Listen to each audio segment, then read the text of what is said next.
Hello friends, welcome to Mrs. Stitch Blouses. நம்ம வந்து நிறைய bridal blouse designs பார்த்துட்டு வரோம். இன்னைக்கு வந்து நான் ஒரு bridal blouse கையில வச்சிருக்கேன். இதுதான் வந்து அந்த blouse.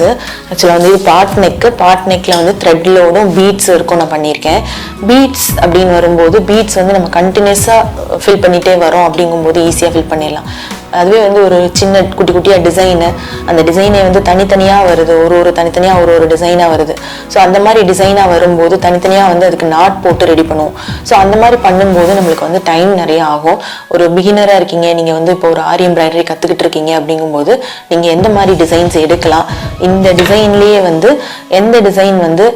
நீங்க எடுத்து ஈஸியா பண்ணலாம் இல்ல எந்த டிசைன் நம்ம இத எடுக்கும்போது டைம் வந்து ஜாஸ்தியா எடுக்கும் அப்படின்றத இந்த ப்ளவுஸோட க்ளோஸ் அப்ல நான் உங்களுக்கு சொல்றேன்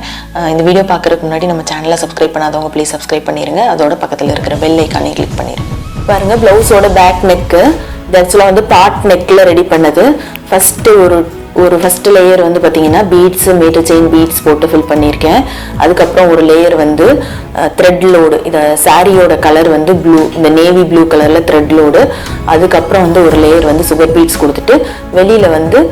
இந்த மாதிரி பீட்ஸ் வந்து ஃப்ளவர் டைப்ல டிசைன் கொடுத்துருக்கேன் அதுக்கு அப்புறம் ஒரு லைன் வந்து சுகர் பீட்ஸ் அதுக்கு அப்புறம் ஒரு லைன் வந்து பீட்ஸ் வந்து வெளியில வந்து அப்படியே தொங்குற மாதிரி தனித்தனியா ஒரு மோத்தி பீட் ஒரு சுகர் பீட் வெளியில தொங்குற மாதிரி கொடுத்துருக்கேன் சோ இதுல வந்து என்னன்னா இந்த மாதிரி ஒவ்வொரு ஃப்ளவர் நம்ம போடும்போது ஒவ்வொரு ஃப்ளவருக்கும் நம்ம தனித்தனியா நாட் போடணும் அதுக்கு அப்புறம் இந்த மாதிரி நம்ம பீட் வெளியில தொங்குற மாதிரி போடுறதுக்கும் ஒவ்வொரு பீடுக்கும் தனித்தனியா நம்ம நாட் போடணும் இது வந்து கண்டினியூஸா போட்டோம் அப்படின்னா இந்த நாட் போட தேவை இருக்காது கண்டினியூஸா நம்ம வேகமா டக்குன்னு ஃபினிஷ் பண்ணிட்டு போயிடலாம் இந்த மாதிரி தனித்தனியா ஒரு டிசைனா ஒரு யூனிக் டிசைனா பண்ணும்போது இல்ல ஒரு பீடு வெளியில தொங்குற மாதிரி பண்ணும்போதோ நம்ம வந்து அதுக்கு தனித்தனியா நாட் போடணும் சோ அந்த மாதிரி நாட் போட்டு ரெடி பண்ணும்போது நமக்கு வந்து டைம் கொஞ்சம் ஜாஸ்தியா தான் எடுக்கும் நீங்க வந்து இப்பதான் ஆரி எம்ப்ராய்டரி பழகிட்டு இருக்கீங்க ஒரு பிகினர் அப்படிங்கும்போது நீங்க இந்த மாதிரி தனித்தனியா வர மாதிரி டிசைன் எடுக்காம